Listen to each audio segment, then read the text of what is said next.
Hello and welcome to Wellness Influencers, where we bring you the art and science of wellness to discover happier, healthier, and wealthier you. Here is your host, Dr. Kaveh Elahiun. Good day, our listeners. Today we have another wonderful guest joining us, Dr. Kristi Vaughan, all the way from Costa Mesa, California.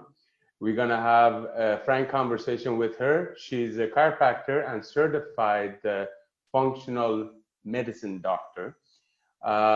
So, Dr. Kristi, if I may call you, yes, please give us an introduction and we go from there. Hi, everyone. I'm Dr. Kristi Vaughan, and thank you so much, Dr. Kaveh, for having me on today, and hope everyone is interested in the subjects today. I know he brings a lot of information, so thank you.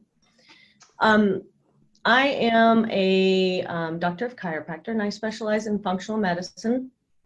My story is really long, so I'll make it short and sweet. I got introduced to holistic medicine in my 20s. The doctor saved me from having my tonsils taken out.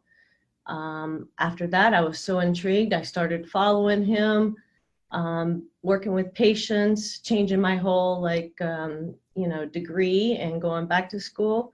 And today I apply everything I learned from him and more. I specialize in functional medicine, applied kinesiology, nutrition. And before school, I knew that's how I wanted to approach health and wellness, was inside out and helping people learn what real health is about. So I'm excited today, and thank you for having me. Thank you for being with us. Okay, let's start right off the bat. This time of the year, as you know, stress is one of the things that lots of our patients, our family members, ourselves deal with. What are the effects of stress physiologically in our body? Yeah, thank you. So stress has a numerous amount of effects. It raises cytokines, which is inflammatory pathways. And once the cytokines and inflammatory pathways are upregulated, it can take time to downregulate those inflammatory systems within the body. And it's a systemic upregulation, so it doesn't just affect one organ or one system, it affects the whole body. And so stress upregulates cytokines, inflammatory pathways. Obviously, it is an emotional stressor. So, the best way to be at peace is, be like Gandhi and try not to stress about things. I know that can be challenging, even for me. I like to implement meditation and yoga. I joke around and say when I'm in yoga and come out, I love my life. And a couple of days later, I'm needing another dose of it. So I think stress is one of the number one effects of diseases. Perfect. Now, unfortunately, or should I say fortunately, wellness is an ongoing lifestyle. You can't just go to a gym one time and say, okay, now I'm fit. Yeah. Or you can't just brush once and say, okay, my teeth are good for the rest of my life. Yeah. So lifestyle is something that we have to do. And with regards to stress, management of it goes a long way. Now, I know one of the side effects of stress could be a way that the body acts as to, it's like autoimmune disorder. It causes autoimmune disorder. And one of the side effects could be thyroid dysfunction or dysfunction. Can you get into details with regards to thyroid dysfunction? That is one of my favorite topics. Yes, thank you. So thyroid dysfunction is I think one of the most underdiagnosed diseases, especially here in the United States, and to the female population. So thyroid dysfunction, thyroid hormone is in every cell of the body. And there's 26 patterns of thyroid disease. So unfortunately, the management of running a TSH is not sufficient. And so what happens is oftentimes females, usually because 1 in 3 females are diagnosed with thyroid disease in their lifetime. The most common cause of thyroid disease is hypothyroid, so low thyroid. And the most common cause of hypothyroid is Hashimoto's, which is the autoimmune disease. And so oftentimes women are going to the doctor and they're saying, you know, something's going on. I'm tired. I'm sluggish. My hair's falling out. I have constipation. I'm more emotionally, you know, radical. And they run a TSH. They say, your TSH is fine. Not always do they just run the TSH. They might run other markers, but typically they're not looking at all the patterns. So the female leaves. She says, you know, I know something's going on, because we're in tune with our bodies, right? And they go back 6 months later, the same story. They keep doing this, and then the doctor says, you know, I think maybe you're depressed. Maybe you've got this going on. Maybe it's too much stress. How about you try this? And so this goes on, and it can be decades before they're diagnosed. Unfortunately, I see that often in my practice, which is sort of where that's my forte, and it's what I love. Because in school, medical school, I was like, wow, I'm not myself. Something's going on. Can't imagine why. Tons of stress, right? And what I realized is I started to have a subclinical thyroid issue. And that's when I started studying functional medicine, which is, you know, I'm so grateful for that. And I was able to help myself because I too was that patient, you know, that was trying to figure it out and get no answers, and this diagnosis and that diagnosis. And really I dug my heels in, started studying and helped myself. I tell my patients, I've probably prevented many diseases in my life, so I'm grateful for my career path, you know, and I'm your guinea pig. I've done everything, tried everything, and anything I'm going to ask you to do, I've done. Perfect. Now, Dr. Vaughan, how do you go about testing for thyroid hormone or the thyroid stimulating hormone, or TSH? So first we do blood work, you know, and we do extensive blood labs. So we run the TSH, total T4, total T3, T3, free T3, free T4, T3 uptake, reverse T3, TGBs, and the antibodies for thyroid. And so we run those first. And then when those come back, then we start looking at specialty testing and seeing what's driving, because usually thyroid disease is not a primary disease. It's usually the stressors, the food sensitivities, the infections, the whatever that's driving these diseases or pathways to be downregulated or upregulated. So then we go from, do you have mycotoxins? Do you have mold? Do you have heavy metals? Do you have infections in the gut? Do you have Lyme? Do you have, food sensitivities, obviously? And most people do have all those, or to some degree, at least a few of those. Wow. There has been a correlation that lately I've heard some research that they're correlating the hypothyroidism and Hashimoto disease to having the fillings, the dark mercury fillings that people used to have. Yes. Or it was very common in I guess, 15, 20 years ago. So obviously the hypothyroid in females and males are quite different. Yes. What do you see? What's the difference between them two? Because everybody thinks it's the same disease, it should act same thing, but it never does. And which one are you talking about? The difference between the hypothyroidism between males and females' body? It's so funny. I have a lot of theories on why females get more thyroid disease versus males. There's not a lot of research and studies, but I think women are like super women. I don't know a woman that's not handling, their job, their home, their children, their, running the home. And, also running the man's health. Typically, I joke with the men that come in here, and I can tell the difference between a female assessment and a male assessment without a name on it. Because the male's like, nope, I'm fine, I'm fine, I'm fine. And the female's like, oh, I feel this, I feel that. So usually the men in the family are being told, the women are the number one, person that gets the medical going or the wellness in the family. So she's taking care of the man's health, the children's health and everything. So I think that plus, women have babies.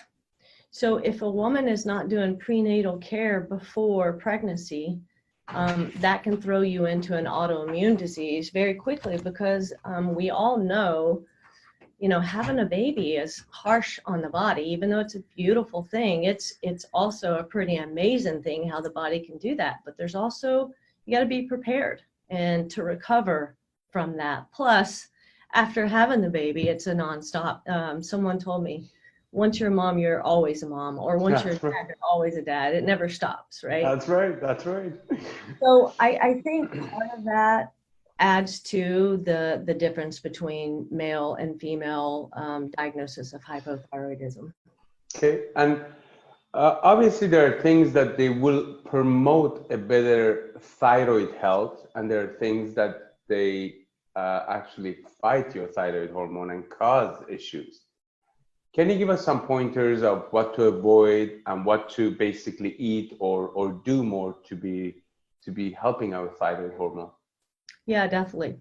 And I want to also go back and make sure that everyone understands that when a female walks in my office, I'm saying, first, do you have thyroid disease? They say yes or no. If they don't, I'm like in my head thinking not yet. Not yet. Second, I ask, have you been diagnosed with autoimmune? They say no, and I'm like, not yet. So let's keep you from getting these two if possible. And so I think what I want to take home to or get everyone to understand is that hypothyroidism, if you've been given a Synthroid, a levothyroxine, been diagnosed with thyroid disease, that more than likely you have autoimmune. And if you haven't been diagnosed yet, that's just yet. And so then leading into your question, I think the most important thing is, eliminating the stressors and figuring out what the root cause of disease are stressors, whether that be, stress from your life, overdoing it. So taking time for yourself, implementing yoga, meditation, just finding some downtime, which I know can be challenging. Number two is the everyday stressors such as food sensitivities.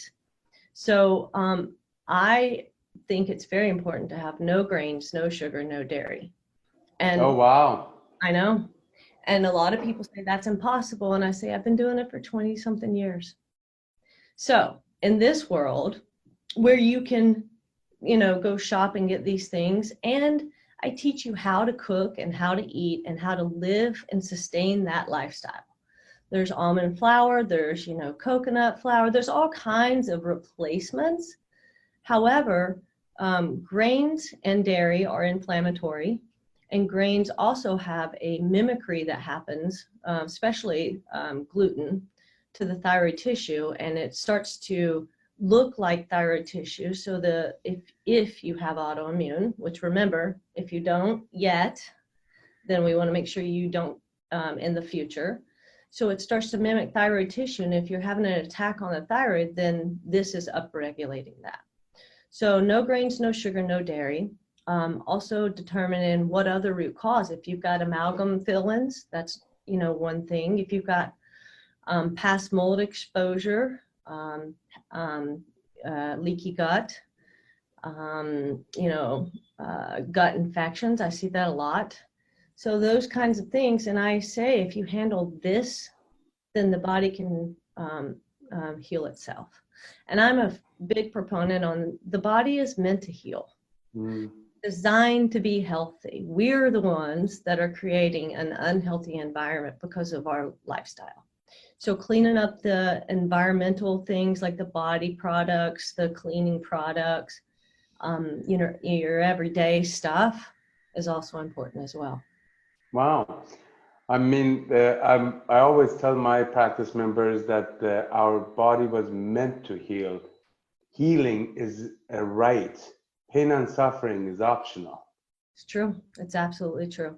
Now, when it comes to sugar, I've been, preaching it for many, many, many years, but I read a book called Sugar Crush. Mm-hmm. And I forget the neurologist's name who wrote this. He's in actually Arizona. He was mentioning that most of the inflammatory diseases known to human have a root in sugar or corn syrup, Yes. which is fortified sugar. I could see that being a huge correlation for sure. And, refined like carbs or break down into sugar as well. So, That's right. we tend to ingest more sugar than we actually realize. I say the food pyramid should be flipped upside down, right? Um, and it's important to, sugar is upregulates fungus, yeast, parasites, stuff like that, and also cancer. So we want to make sure we stay away from that as much as possible. And I tell my patients it's more on the norm that you're doing no grains, no sugar, no dairy, and rare that you're having those foods. And how to do that is what we work on and specialize here, is how to implement that kind of lifestyle. And also teach our patients the why. Because if I tell you what to do, just like me, if you tell me what to do, I'm probably not going to do it unless I understand why, and I study and I have my own experience. And I have. So I think it's important, It's amazing that empowering patients and giving them the tool to understand how and why they should do a certain lifestyle change goes a long way. Yeah, it's important. It's important to empower the patients because I want them to be self-sufficient and educated and informative so that they don't get misguided, and also know the basics and understand the why so that they're not fighting with themselves or someone else on what to do and what not to do. It's amazing. Yesterday I don't watch TV very often, but yesterday it just happened that I was watching TV and it had to do with a health documentary with Dr. Dukkha had it, and he was just watching it, and he was in the middle of that documentary. This advertising came out, and they were advertising this medication to combat opioid crisis and people who are on opioids. And in a bracket, it said, this medication taken with 14 appointments with a therapist did better than placebo, only 12%. Oh, wow. Yeah. So if you take the medication and go see a therapist for 12 times, it only did 12% better than the placebo. Yeah. Which is mind-boggling. Right. Unfortunately, lifestyle changes are a little difficult and hard to stick by. But once you do it and you get rewarded with good health, it's so easy to keep continuing doing because you see the benefits. Yeah, I agree. Now, most of my patients have gotten to a place where they've tried everything. They've been to different doctors. They've, they almost feel like they're at the end of the rope. They're not getting answers. They're just not themselves. They're fatigued. They can't function, or they're afraid that they're going to die early, like an early death. So they're more motivated than, the person that's just like, I don't feel that great, So they're more motivated to make changes. And then because of their motivation and where they are, they see a bigger shift and change. So that is a positive reinforcement, right? Definitely. I tell patients the side effect of working with me is probably you're going to lose weight, That's the side effects. Now, when it comes to women's hormones, I know that you have done some extensive work in there too. Please do give us some information about, progesterone, estrogen, and how it interacts with our diet, lifestyle. Yeah, so the one thing is when we're going into women or heading into the menopause, you want to make sure that the adrenals are supported and healthy. If you have healthy adrenal system, most of the time, the menopausal cascade is not as terrible. So you want to make sure that your progesterone, your estrogen, your testosterone are healthy and levels out. Oftentimes, women go into menopause, and that means that the testosterone elevates, progesterone goes down, estrogen goes down, all these things. So to support them with natural supplements, I think is the best way to do it. Again, I find working on the root causes of things start to level out the hormones. So from where I stand, given a hormone supplement or given a hormone, I mean, maybe initially supporting the hormones, if they're having hot flashes, let's knock that out. But oftentimes handling the root causes, leveling out the body allows the hormones to be in a natural balance. But sometimes, yes, we need to give supplements, some, estrogen, progesterone, progestate, stuff like that, testosterone. And then sometimes we'll need to write a prescription, obviously, for that as well. Perfect. Now, when it comes to our immune system, especially this time of the year, for us people up here, that it's quite frigid, not so sunny as it is for you guys down there. What are the things that you recommend to do and refrain from doing? Obviously, you pointed about the sugar and the dairy. What else? So I have a cold and flu season kind of regimen. You know, I treat sick people often. I joke around the last couple of months and say that I have the cold and flu season supplements are flying off the shelf, right? Because there's probably not been one person that isn't coming in with the sniffles or feeling like they've had it, or a family member. So I think for me, I tend to stay healthy, and that's because I listen to my body, for one. If I feel like I've been treating a lot of sick people, I'll grab some vitamin C and I'll pump that and really overdose it, almost 5,000 milligrams a day, or depending on what I feel like I need to do. I also do, echinacea or different golden seal to help support the immune system. I have great supplements. There's one that just really has been a mover for some of my patients. Their workers, friends have came in like, hey, can I have that supplement? Because they were sick and within a day they were like better. So I do the regimen with the vitamin C, the golden seal, the echinacea, different immune support, resveratrol, and stuff like that, turmeric. So it's important. Also make sure that you're sleeping enough and getting enough sleep and listening to the body. If you're feeling tired and run down, that's the body saying, hey, give me some love, take it slow, and I'll be healthy for you. Otherwise, you're going to have to be down and take it slow and sleep more, right? And obviously, gut health goes a long way, because people may not know, we have more nerve endings and nerves in our guts than our brain and spinal cord combined. Yes. Yeah.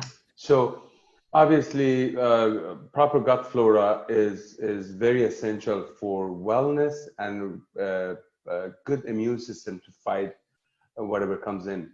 For our guts and GI tract, do you use a specific probiotic, any prebiotic, any sorts of food that you recommend? Yeah, for gut flora and gut repair and stuff, I actually work on supporting the gut flora while also killing infections, and then doing some glutamine and different supplementation to help repair the gut lining. When I'm working in the gastrointestinal system, I tend to hit it hard because there's typically not a patient that comes in here that does not have gut infections. And also clinically speaking, I tend to think that, and this might be a shocker, more people have parasites than they actually realize. And I do stool test. I do ask the patients to do test. They come back positive, and also sometimes they don't. But then I give a supplement to handle that, and they get a reaction, and I'm like, Sometimes testing is not 100%, right? Mm. So yeah, I do a combination of, killing infections, repairing the gut, supporting the flora with good probiotics, prebiotics. It's important to do that. And I think I use different products depending on what it is. I also do muscle testing and seeing what patient resonates with which product. Perfect. Now, Dr. Vaughan, in all seriousness, I mean, we can go on for hours and hours discussing these matters, but imagine yourself, I don't know how long you have been in practice, but think about the day you graduated from your school. Oh. What advice will you give your younger self now? Wow, that's a great question. I think it's important to be mentors to the ones that are graduating. And, I look at my business, not only am I helping my patients and the community, but I'm also a positive source for my employees, to help their lives, be a support for them, keep them healthy, but also the students graduating, because the thing that we did not learn in school was business. Thank God I had a business degree, and I'm still, it's still hard. Running a business is, it's a whole nother thing. You don't just get to be the doctor, right? That's right. And in today's world, it's even more challenging because there's so many mediums that people get distracted. Mm-hmm. And so I think finding a mentor, finding out what that is, listening and also finding your way with marketing, or find someone that knows like what marketing and running a business is, because just being the doctor and showing up and having an office doesn't mean that people are going to show or even like you. The other thing is, I say that, and there's a lot of practice managements out there, and you have to be careful. You got to be careful, because sometimes they want to lock you in and it's not a right fit. So if you're not trying to build a structured clinic and you got a structure management clinic or management program, then that doesn't fit. So find someone that actually resonates with you to help guide you. Read all the books you can about business, but really just get out there and do it. And it takes time. It does. And lots of mistakes, right? Learn from your mistakes. To be honest, I try to look at my mistakes as a learning curve. Of course. Yeah. And I always say difficulties are not on my way. They're not in my way. They're on my way. It's true. So I always try to keep, the endpoint in focus, and it just makes it a little easier. Now, Dr. Kristi, what is the routine for Dr. Kristi when she wakes up in the morning? Do you do any meditation? Do you do praying, yoga? What is your routine? Yes, and I'm evaluating my 2020 life, right? So I just wrote some goals. So hopefully I'm going to get better at this. But at the moment, my routine is I wake up, I, do a gratitude list verbally or in my head. I say my prayers. I, give thanks. I bless other people.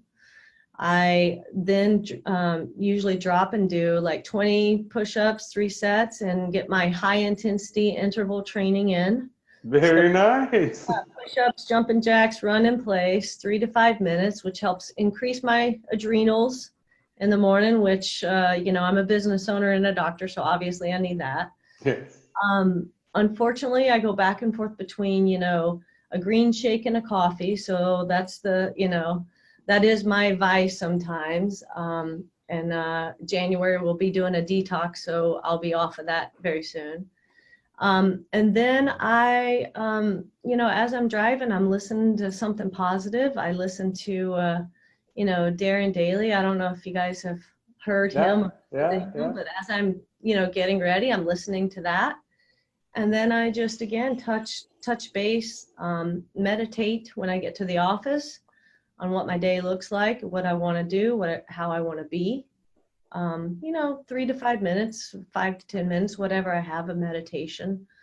And then that's how I start my day. And Beautiful.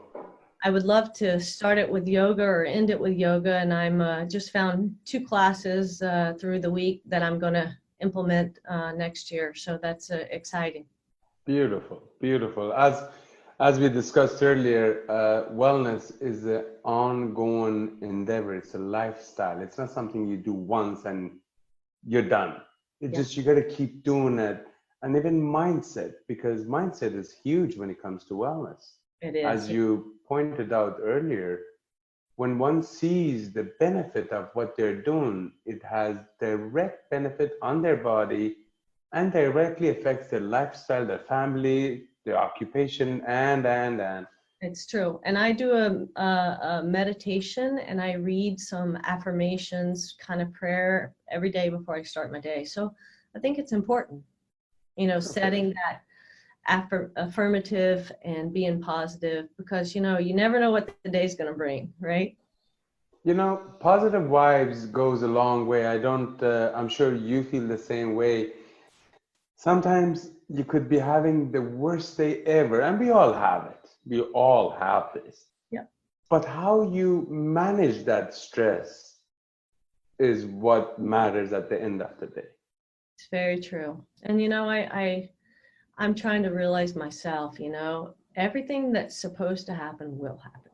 Mm-hmm. Right? There's sometimes there's a force that's bigger than me, sometimes, right? Of course.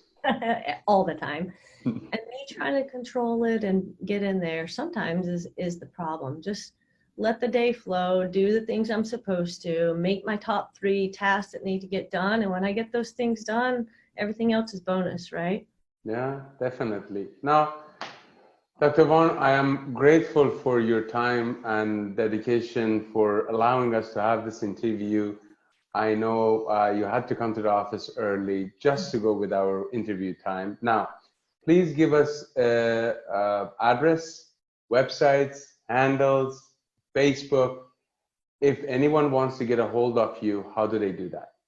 Perfect. Thank you so much. And again, thank you for having me. It's been a pleasure, and blessings to you and your practice and your patients and your family. Thank you. So you can, our website is Vaughan, VAUGHAN, vitality.com. Our phone number is 714-434-9355. You can follow us on Facebook, Instagram, Twitter. Well, I don't think we do Twitter as much anymore. LinkedIn. So we have, social media. And then I also have, is it okay to show my book? Oh, definitely, for sure. Yes, please do. So, and also I have the book called Thyroid Track, because I had way too many females that were being underdiagnosed for the thyroid disease. So I wrote a little book for patients so that they could read that. Not everyone can physically come see me. Not everyone has that opportunity. So I thought at least that would be a great start. That's what I do with most all my patients. The other thing is we're going to be doing a detox in January. So it'd actually be fun to have you with us. Sorry, I would love to. I would definitely love to. I don't know if we're going to do it the 6th or the 12th, but it's like the 2nd or 3rd week in January. Let me see. I think we said the 20th or 13th. We're going to do a whole big group of detoxing, and I'm game. All right, that would be awesome to have. I'm game, definitely. Now, where do our viewers get your book from? If you could please give us the title again and where to get the book, that would be awesome. So it's titled Thyroid Track, and basically it's how to get your thyroid back on track. And you can get the book on the website at vaughanvitality.com, and you can call the office and we can ship it out to you. And if you want to sign up for the detox, just give us a call. If you have any questions, give us a call. We'll be be glad to do a consult or anything like that if you're interested, and see if you're the right fit or if we're the right fit for you. Perfect. Dr. Vaughan, thank you again for your time. I certainly appreciate it. Hopefully you will come back in another perfect time for you. Thank you so much for having me. Have a great day and stay You warm too. out there. Thank you. Thank you.